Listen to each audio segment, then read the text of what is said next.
মার্কিন president Donald Trump জানিয়েছেন, project freedom সাময়িকভাবে স্থগিত রাখার বিষয়ে উভয় পক্ষ একমত হয়েছে। তবে এই সময়েও ইরানের ওপর আরোপিত নৌ অবরোধ পুরোপুরি বহাল থাকবে। বুধবার ৬ মে নিজের সামাজিক যোগাযোগ মাধ্যমে ট্রুথ সোশ্যালে দেওয়া এক পোস্টে তিনি একথা বলেন। পোস্টে ট্রাম্প লিখেছেন, আমরা পরস্পর একমত হয়েছি যে অবরোধ পূর্ণ শক্তিতে কার্যকর থাকলেও প্রজেক্ট ফ্রিডম স্বল্প সময়ের জন্য স্থগিত থাকবে।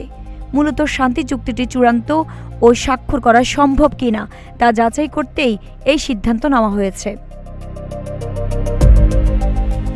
তবে ট্রাম্পের এই বার্তার বিষয়ে আজ বুধবার সকালে তেহরানের পক্ষ থেকে তাৎক্ষণিক কোনো প্রতিক্রিয়া পাওয়া যায়নি। প্রসঙ্গত, হরমুজে আটকে পড়া বিভিন্ন দেশের জাহাজকে প্রণালীটিতে ছাড়তে সহায়তা করতে গত সোমবার সকাল থেকে প্রজেক্ট ফ্রিডম নামের একটি অভিযান শুরু করে মার্কিন সেনাবাহিনী।